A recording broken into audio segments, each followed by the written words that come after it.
men and women and their families who make up this military today are the best I've ever served with.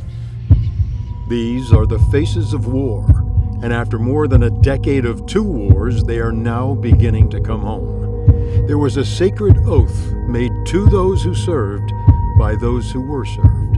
The promise? We will wait and pray for them till they all come home. And if they are broken, we will fix them as best we can. And we'll do it with the help of their families. Our Greater Cleveland Fisher House keeps that promise. We are a force that has been pushed and grown and changed and stretched, and over 5,500 have sacrificed their lives, and there are tens of thousands who are physically wounded, and there are hundreds of thousands who suffer the stress, the post-traumatic stress, the traumatic brain injury, mild to serious, many of whom, quite frankly, we haven't even identified yet. There are those who are seriously physically wounded and suffer the invisible wounds of war. Josh Summers, 6'3", 26 years old, Ashland, Ohio, was on his first tour in Iraq with the 101st Airborne. He was hit in the back of his helmet with a rocket-propelled grenade. A brain injury. I don't remember anything else. Josh was in a coma for 8 months in Tampa. His mother, Lisa, stayed in a Fisher House there. I took him to the Fisher House a lot when we were in Tampa. Josh was again transported to Cleveland. There is no Fisher House here. The VA put Mom up in a hotel downtown. It would have been nice to have a support system, meet the front, people that are going through the same thing, kind of give you somebody to talk to rather than four walls in a hotel. Lisa was with Josh every day of almost a year of treatment at the Cleveland VA. Josh went home to Ashland, Ohio, to a hero's welcome, and then unknown years of therapy behind closed doors. There is nothing ordinary about war. Simply put, war is dangerous. War plays havoc with the brain, the mind, the psyche, perception, and the personal relationships of the men and women who are in it or near it. This exercise is designed to improve your attention. Margot Vare, 26, enlisted to play on the All-Army soccer team because it could lead to the Olympics. She didn't compete for the gold. She settled for the purple, a Purple Heart. It was December 6th, and that's when I got hit as a gunner by an IED, and my head was thrown back into the turret, and it hit that soft spot. Her concussion was severe. 3 months later, on patrol, her best friend was killed right behind her by an improvised explosive device. Traumatic brain injury was the result for Margot. She was medevaced to Germany. I'm always staring at stuff, just not in the moment. And and then the TBI, who knows what's going on with my brain, but having a 24-hour headache doesn't help anything. Margot had brain surgery to cut the nerves that carried the pain. She is now 100% disabled, living in Kent, Ohio, with her veteran husband. She says her computer, that's her head, is broken. She dropped out of college and is studying to be a chef.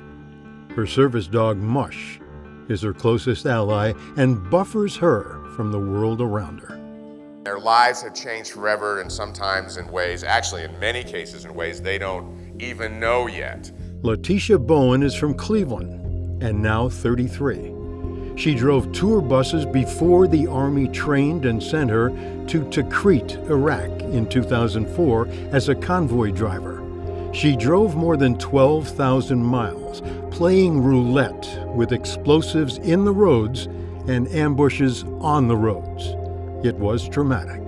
Today, she is 70% disabled with depression, anxiety, migraines, and post-traumatic stress. I go to school, I go to work, I come home, but when I come home from drive, I am exhausted because I just cannot stand driving. These two are the scenes and faces of war. They are not often or easily recognized. They are the wives, husband, children, the families. War separates families. The specter of death or injury, physical and psychological, has the radiating concussion of an explosive to soldier and family. I consider her my sister. I mean, we've been through some stuff that normal people don't have to go through, and that's our bond. Letitia may be Frank DiLorenzo's sister in war and its aftermath, but the disabled Brecksville Army specialist has a wife and 5 children. Frank works for the Wounded Warriors program. He was a firefighter paramedic in Bath, Ohio, before his reserve unit was deployed and attached to the 1st Infantry Division in Iraq.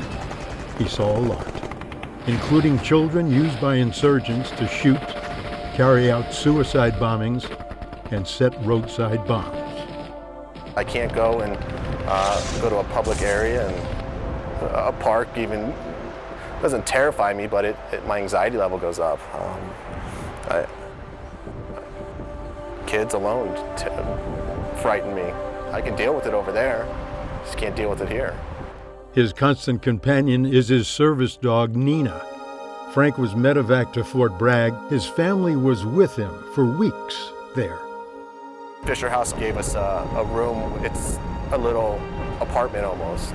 Kids were instantly comfort there. They had their own room. We had a community kitchen, which was great because we could go and get them food. And for me, getting my treatment and being able to come back and relax with them some instead of in a hospital room or a hotel room was great. His severe ankle wound was surgically repaired. He was treated for injuries caused by bomb concussions. And his most debilitating wound, post-traumatic stress disorder. I could be driving down the road and being boxed in by 2 cars on either side of me. Your heart starts pounding. You feel like you're almost having a heart attack. He shuts down. He shuts down completely. He used to be loving, affectionate, want to do stuff with his family, want to do stuff in general, and that's all changed. He's a different person. He can't handle things. And it's horrible because I love my kids dearly. I'd love to do everything with them. When you see a kid crying over this or not understanding why dad can't communicate, that's probably the hardest thing. I can deal with my wife being upset. I can't deal with my kids being upset. I know how he was before, and I tried to see that in him again.